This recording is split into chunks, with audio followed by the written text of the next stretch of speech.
Nobody expected to prevent a Russian invasion. They thought it was going to happen, but the efforts weren't even geared towards prevention. They were geared towards what are we going to do when it happened. Welcome to Baltic Spotlight, hosted by the Joint Baltic American National Committee.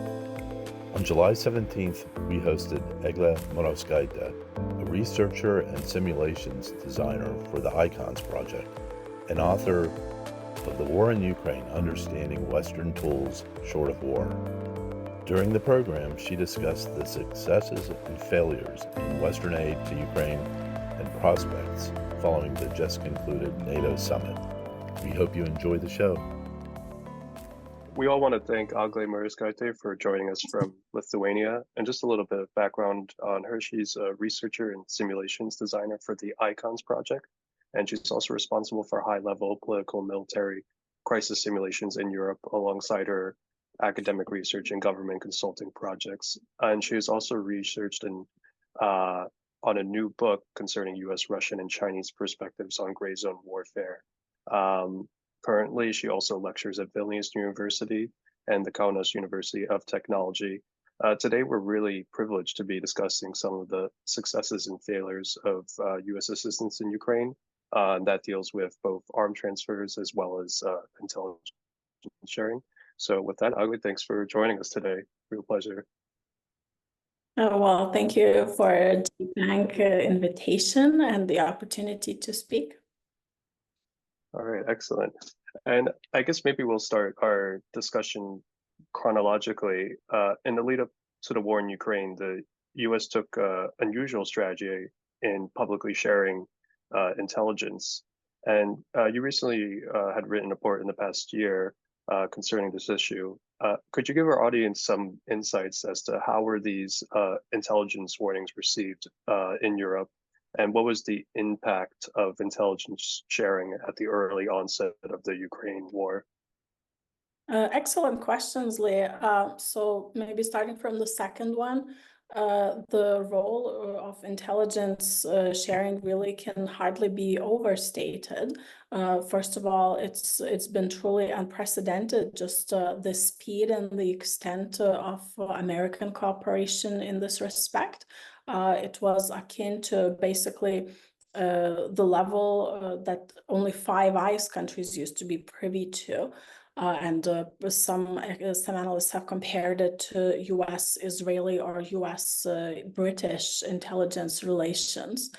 So while as it is my understanding that no raw data was fed in real time, nevertheless, really that was shared was very well.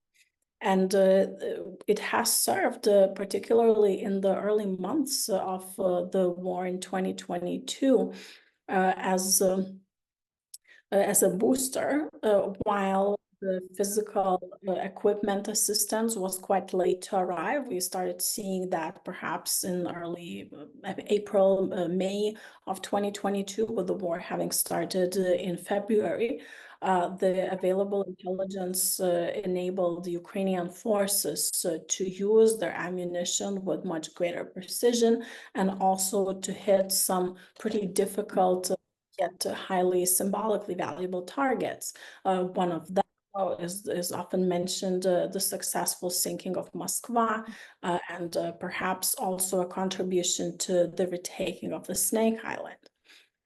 So truly, in the eyes of the very Ukrainians themselves, it's been a major boost and also a boost in morale, effectively allowing Ukrainians with the widely outmatched ammunition capabilities and to really make a difference in this respect.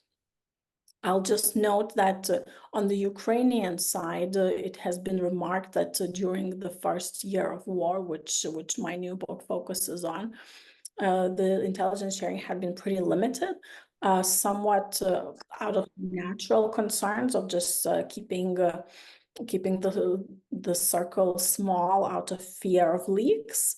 But there's been a tendency, which I had personally reported on, shared by many Eastern European countries. So that extends to the Baltic countries, I had run simulations for many years with high-level military planners. There's been a redundance and reluctance to ask for Western help, either in the form of lower level guidance or sort of sharing the perceptions of the actual perceived gravity of threat. Sort of saving that as a trump card for only, you know, to be used as the last resort.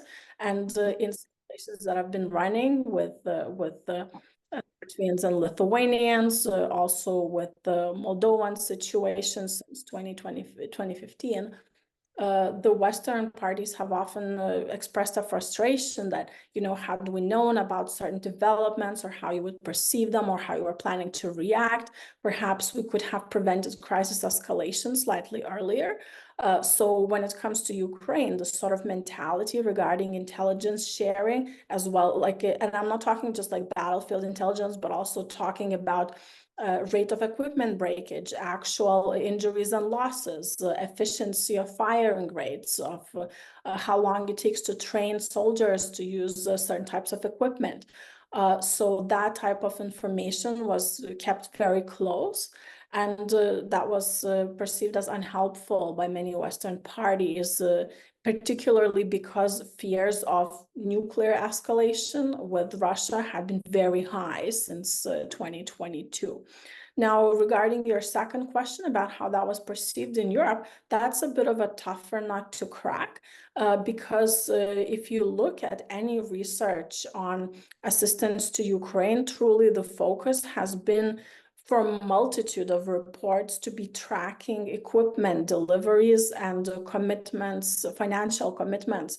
How fast were they fulfilled? How much every country is pledging? Are they delivering upon their pledges on time? Et cetera, et cetera. There hasn't really been any study about European perceptions of, is it a good idea to share intelligence? And Europeans haven't been as active in that respect.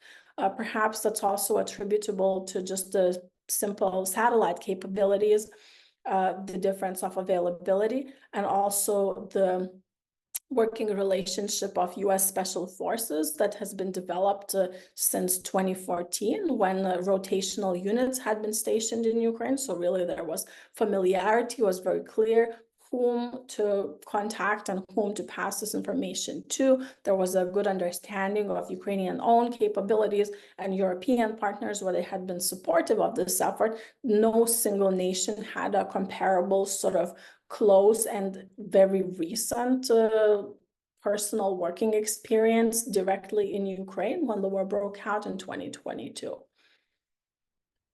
Excellent. And one question also dealing with intelligence is, I noticed even personally in the lead up to the war 2-3 months ahead of time, there were sharp contrasts in terms of being in the Baltic region or even the US versus being Ukraine or other parts of continental Europe, in terms of how the public perceived if there was going to be a war or if Russia would actually invade.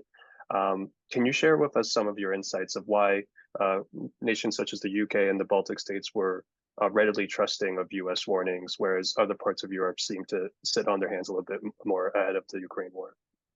Well, the picture is rather complex here. So first of all, I keep beating my chest for being one of the people who thought that Russia wouldn't use the conventional invasion because their efforts on conflict below the threshold of conventional war seem to be going so well. And you know, what they have done since 2014 had repeatedly left NATO on the back foot, and there were continuing arguments about what's the appropriate response for a democracy. Are there certain tools that we are proscribed from using because, you know, we're not in actual war? And how should we legally treat the people who had entered Crimea? How should we, you know, ethically, politically, and legally decide some of those issues? So that, you know, just from the starters, that was a very complex picture. But a couple of interesting aspects to note. From the interviews that I've conducted for this book, Ukrainians themselves have recognized that they were keeping up public appearances until very last minute, and it was sort of like almost a double thing. It's not like they were trying to trick someone else, like they seem to be like doing it to themselves as well. Like President Zelensky had expressed a couple of times that they were reluctant to acknowledge that the threat was imminent because they were fearing the crash of markets and then a flight of capital. So they were sort of, keeping a brave face until the very last minute and saying, nothing's going to happen. Of course, we're very concerned, but like, I remember, like in the interviews, like even things like transferring sensitive data to cloud support or doing other like really last minute preventive measures, they were taken basically in January of 2022. And also the US forces, which I mentioned, have been training Ukrainians up until then. They also left like just weeks before the actual invasion. So in the US, it is my understanding that basically since November 2021, President Biden's team had been trying to actively pursue international diplomatic efforts to inform of what they believed was going to be an inevitability. It is very important to underscore something that surprised me, that in the US administration, like nobody that I've interviewed, ambassadors, experts, people, in the decision-making loop, nobody expected to prevent a Russian invasion. They thought it was going to happen, but the efforts weren't even geared towards prevention. They were geared towards what are we going to do when it happens. So that's quite a different approach to take. So basically, there was active diplomacy with Moscow, but there was also very, very active sort of plowing of the field, so to say, within the European community. And there was, as you've mentioned, there was a high degree of skepticism towards the US warnings because, well, wait a minute, we've seen this movie before, right? There was Iraq and there was, all the WMD hoax and the false testimony at the United Nations. So because the intelligence on which these warnings were based was not being made public to the diplomatic corpus, there was considerable degree of skepticism in the Western European circles. I'm talking France, the United Kingdom, Germany, Southern Europe ever more so, with the hyper focus on the domestic issues of migration and terrorism and general sort of more arm's length approach towards dealing with Russia. Whereas in the Baltics, basically the entire foreign policy of at least Lithuania, I'm pretty sure, in Estonia, the picture is pretty similar of the past 5 years. The entire foreign policy circles around preventing the Russian threat, isolating Russia, gathering allies to counter the Russian threat on many fronts.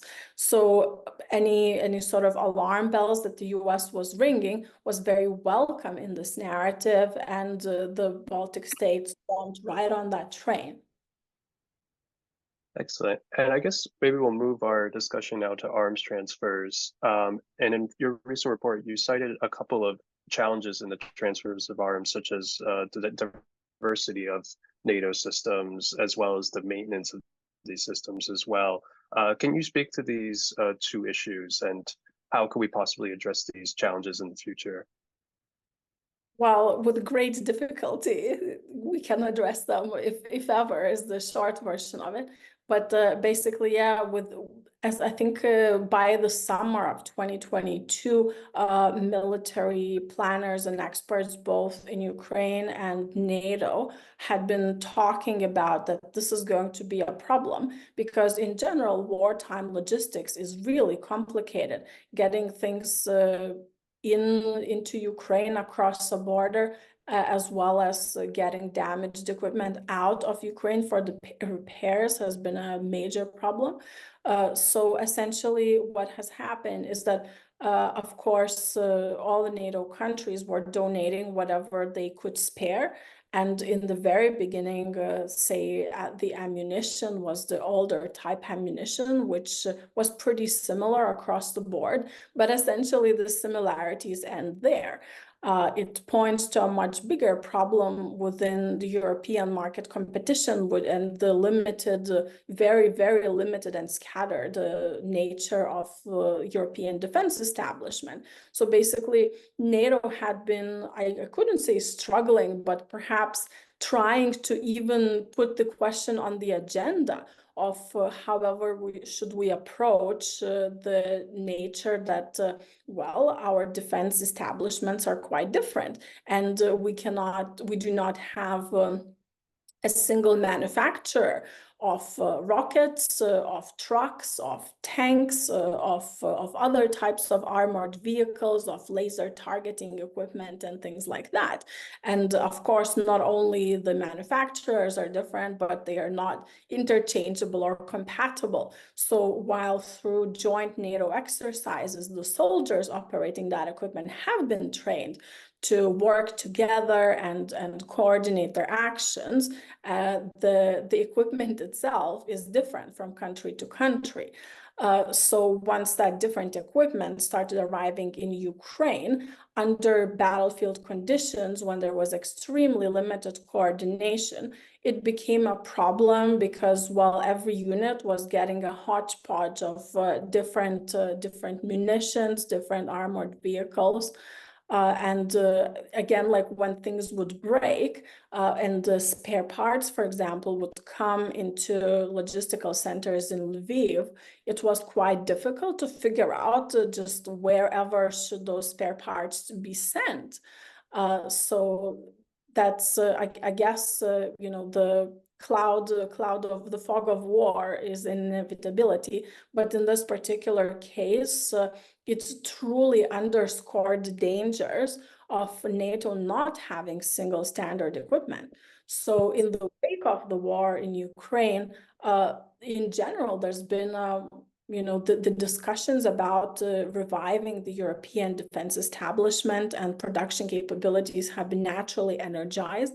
But because the nature of the industry is such that it requires super huge initial sunk costs, you know, if we are to continue believing that conventional warfare remains a rare unicorn event, then the payoffs are somewhat uncertain, shall we say. And of course, whoever manages to be first to the market or you know, be picked to be the standard producer for the entire NATO wins an immense contract.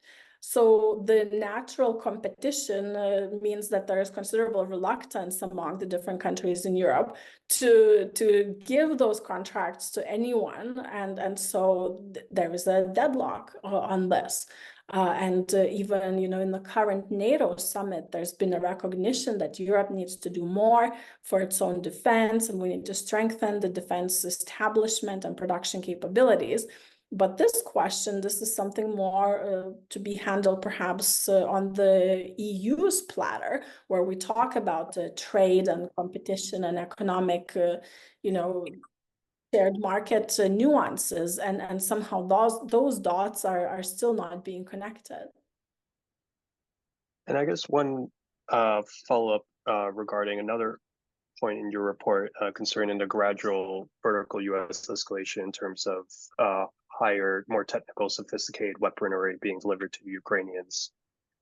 I'm not sure if you could describe for our audience the nature of this escalation, and also what is your theory on the reason for this escalation? You mentioned, you know, this could be, you know, a classic conflict escalation spiral, or do you think there is some practical reasons why this happens? I remember Colin Cowell from DOD describing making a choice between giving artillery shells versus F-16s because of the cost of training and the time of training being a practical impediment to these deliveries of sophisticated weaponry.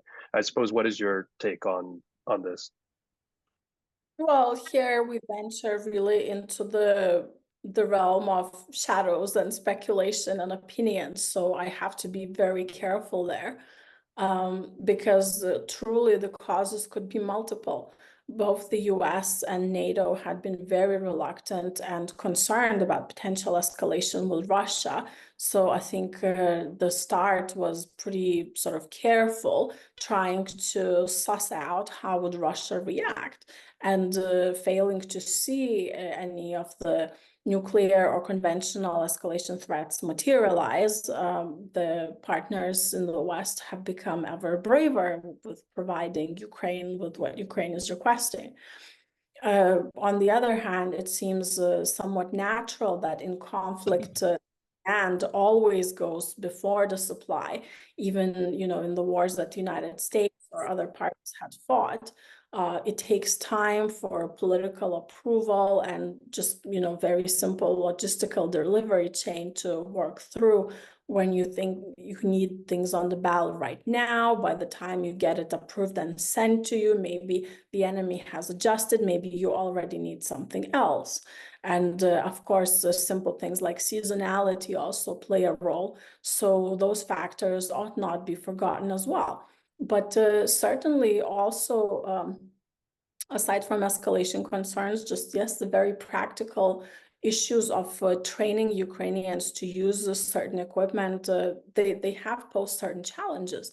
I mean, how do you get men from the combat zone away from, for several months? In the United States, these trainings traditionally would take up several months, where just to use the fighter jets or other sophisticated equipment. And of course, no commander wishes to spare his men for such a prolonged time. Then again, which country could host such trainings? It's been quite a controversial issue. I mean, right now, this year, that is in 2024, the decision finally came to send experienced trainers into Ukraine to help prepare the equipment and to make the process of getting Ukrainians trained on using the equipment faster. But that wasn't the case for 2 years of war. So that also somewhat limited the scope of equipment. And then, of course, there is the sort of there's this sort of friction with Ukrainians reluctant to reveal any difficulties they're having, because they fear that then the aid will be cut off. So they always want to portray themselves as like super fast learners, everything's just going peachy, and whereas in reality, well, of course, I mean, if you have 2 weeks to learn what others learn in 6 months, then there are going to be issues.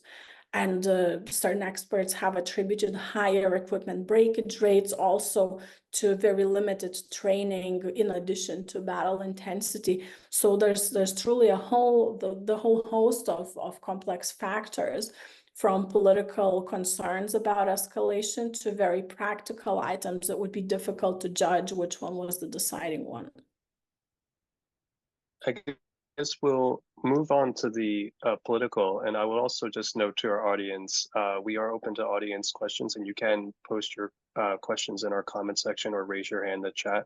I will have a couple of questions on my end, but then we will turn to some of our audience questions. So recently at the NATO summit, there was agreed about a 40 billion per year fund for Ukraine, as well as F-16s being sent and membership being deemed as irreversible. Did you have any takeaways on the outcome of the NATO summit for Ukraine? Was there any game-changing policies that were announced in your opinion? I got the impression that in general, outcomes of the NATO summit are met with considerably more skepticism in the Baltic states than elsewhere in Europe. So that also has to be kept in mind. Lithuania in particular is always a staunch advocate for Ukraine, and the expectations are raised to the extent that it's difficult then to perceive anything that's been given as other than a letdown. But on the other hand, I don't think anyone was really prepared to offer Ukraine membership. So no surprises there. Like, I didn't see personally anything that surprised me in the NATO outcomes, in the good way or in the bad way. It seemed like a somewhat anodyne summit, where the talks that had been going on with great intensity throughout the year some more results of those talks were documented in the NATO agenda. I think the membership of Scandinavian countries had been a major boost to Ukrainian Air Force, specifically, with the great willingness of those countries to donate their jets, and so I think that truly made a difference. Meanwhile, the committed aid, I think it's it's a good number. It's difficult to say more would always be better, but then looking at the European US proportion of 40-60% and contributing to this aid, I think there's certain room for growth, definitely, especially given the concerns about the uncertain outcome of US presidential election. I think the Europeans are starting to wake up to the reality that they need to shoulder more of this burden. But then, we come up against a whole range of very deeply seated dilemmas. Europe is shaken just as much by the rise of far right. So, for example, if defense spending is to be increased, then a hike in taxes will probably not be very popular, and it's election year in much of Europe. On the other hand, neither would be slashes in social security, education, or healthcare. Like, that money would have to come from somewhere. I think the outcome of the NATO summit is to be expected given the circumstances, even though it seems unfortunate for those fighting in Ukraine. And I guess one question, and you touched on very briefly, and it's something you also mentioned in your report, is that the U.S. public support had been falling slightly, I think, at the time of writing, and it was conditioned on the U.S. Having diplomatic efforts with the Russians as well. Obviously now with how we anticipate a Trump presidency, and we see a nomination of a vice president who had very transatlantic skeptic views, to put it very lightly. How would you assess waning U.S. public support's impact on U.S. arms transfers and policy going forward, and how might that shape European policy as well in the future? Well, it might just be my pessimism, but say if we were to judge by the U.S. public sentiment being expressed vis-a-vis the Israeli-Palestinian conflict, it would seem to me that the U.S. public support, one way or another, has somewhat limited impact on the U.S. defense funding decisions. On the other hand, the U.S. presidency seemed to have not an entirely deciding impact on U.S. defense funding decisions as well, because DoD is the slowly moving machine with multiple channels open and openable when there is a desire to see certain outcomes. So yeah, I wouldn't go into forecasting there, but probably U.S. public support is something that would mean more diplomatically, and I guess would help the Ukrainian morale. The outcome of the election remains uncertain. And I guess I'll open the floor up. So if anyone has any questions for Egle, you can raise your hands virtually, or you can add a question in the chat room. I guess until that time, I want to touch on a topic that I heard you discuss before, and we were talking about, I guess, perceptions of the Ukraine conflict more globally, specifically in the global South. And I think when we look at United Nations General Assembly votes, although it's a majority of countries do condemn Russia, we still see that there are a lot of countries who abstain. Could you talk about some of the how you describe as maybe strategic communication failures and global outreach from the Ukrainian perspective in shaping global narratives, especially for developing countries in terms of how they perceive the conflict? Sure. I think for the West, that is NATO mostly, I guess, the conflict has come under the banner of, Cold War Volume 2, For Russia, it's been World War III all along. I think NATO sees it quite differently. But essentially, this narrative that this is the ultimate standoff between democracy and authoritarianism has been driving much of the narrative in Europe, especially. And the global South, well, I don't quite think they bought into this. Many of the countries well, say in Asia, such as India, they are to be considered democracies with their own issues. However, the challenges that India had been facing were not recognized at the time by any NATO partners. Truly, the repercussions of the Russian invasion had been global for countries that had absolutely nothing to do with the conflict one way or another initially.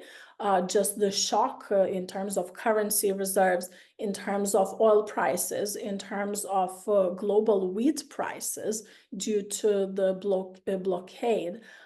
Is something that has impacted their economies very directly. And in my book, I wrote about this, how those sort of second order effects of the war, they were completely foreseeable.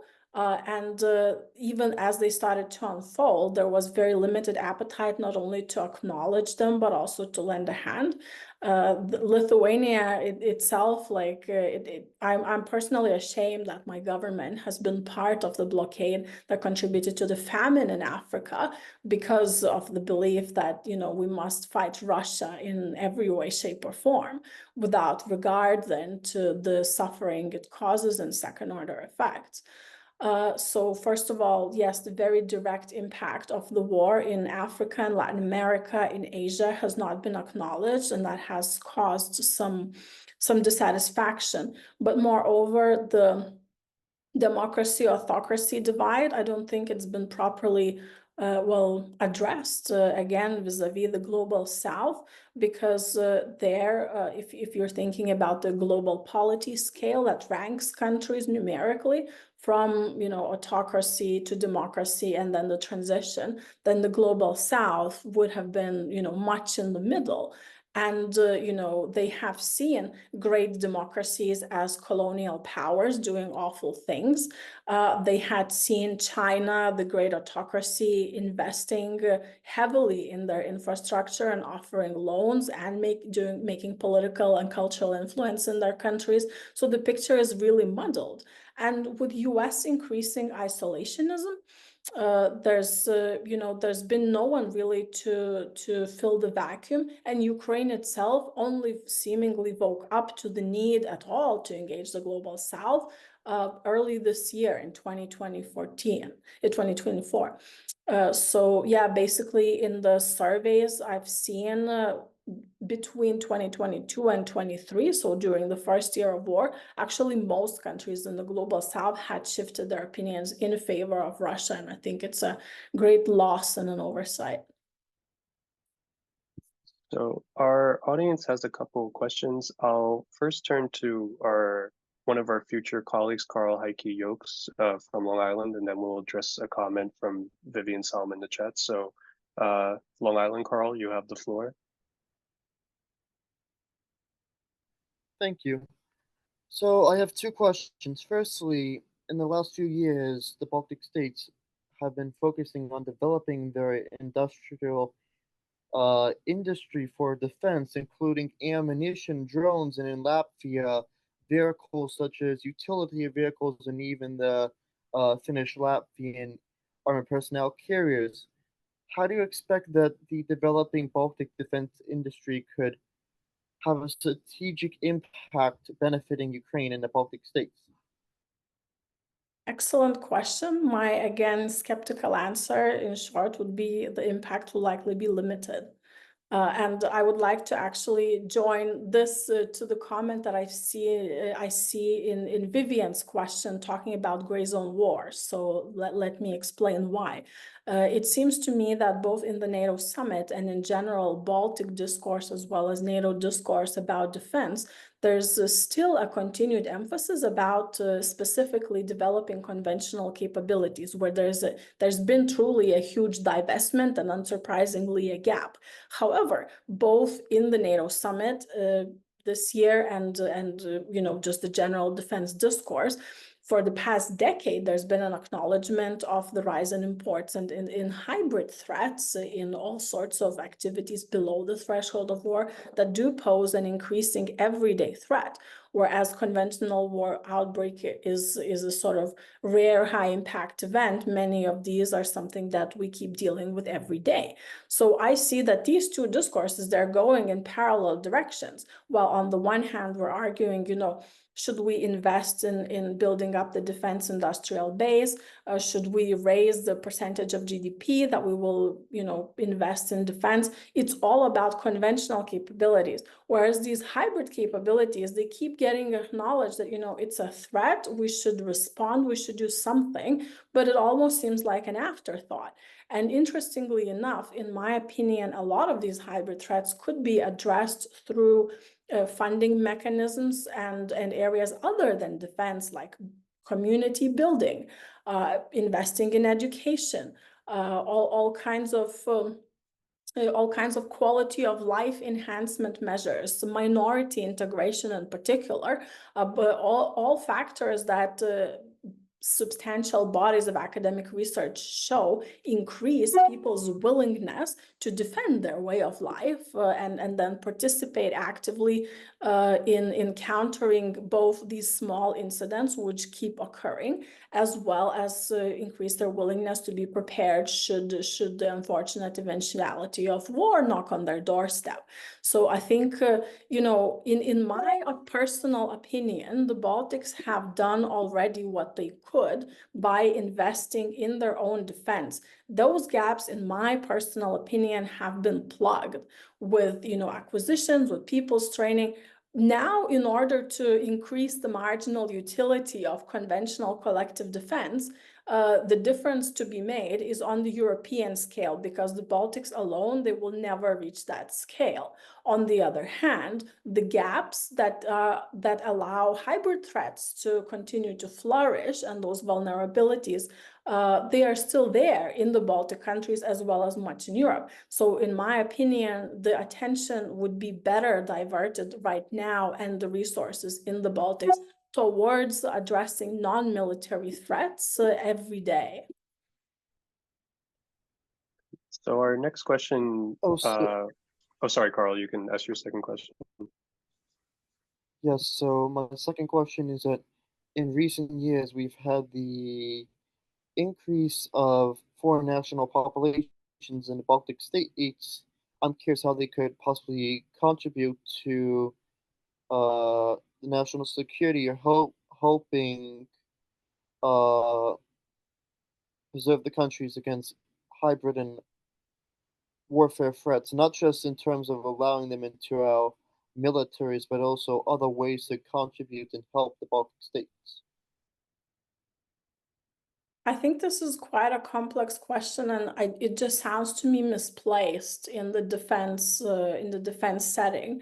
I mean, I'm not sure which specific foreign populations you have in mind. I believe that at least in Lithuania, the biggest increase has been in the refugees from Ukraine. But also because there's been a considerable reluctance, for example, to accept refugees from Islamic countries or refugees with different skin color.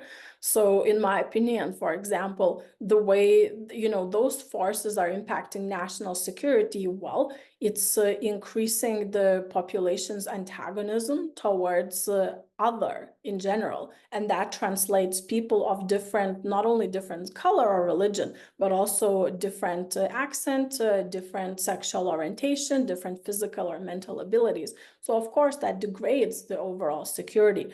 It would seem truly premature to me to raise questions about the role or capacity of the arriving Ukrainians or, I don't know, Iraqis or Afghans of serving in national defense forces. I'm sure that the individual cases of, say, Ukrainian fighters convalescing in the Baltics from the wartime injuries, perhaps some lessons could be shared with the national defense establishment, but that's again like few and far between. I think the social impact of social frictions of different migrants are a much more immediate concern.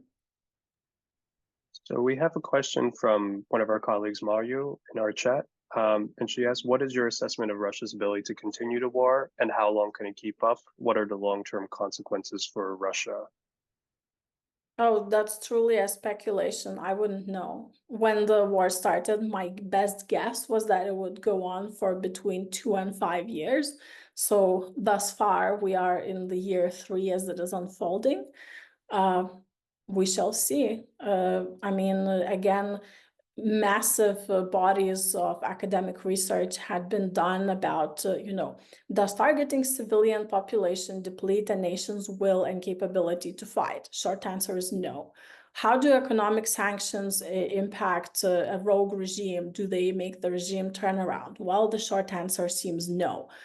So as with the many of these measures, whilst in theory those effects do unfold in the direction as predicted, the shifts seem to be glacial in their speed. So it would be really difficult to say, which straw would crack the camel's back, if ever. And I think much more importantly, right now there seems to be very little prospect of something completely different in Russia. Like there is hardly any, I don't know, sort of consistent and sizable opposition movement, which is unsurprising given the authoritarian conditions. Even if Putin were to die tomorrow, the entire institutional establishment is still there. And even if in the unfortunate case of Iraq, they were all again removed and cleansed from their offices, well, then the institutional experience of running the country would be lost regardless of, their political leanings. So it's really difficult to see. Like right now, the changes that I have witnessed is much greater women's involvement in political participation. There's massive show up for any kind of protests. Also greater activism online and from abroad. So perhaps the one hopeful takeaway for persons inclined to support, Russia's future or looking for voices of future opposition is to look for women to engage with from Russia. I think that's definitely an under-tapped resource. I think that, much faster would some kind of a change occur from within by, small groups working at different problems rather than, Western economic sanctions breaking the Russian spine or Russian war losses making Putin turn around. So we are at our agreed time, but I will just leave Carl to have a quick question if Egle doesn't mind us going a couple minutes over. So Carl.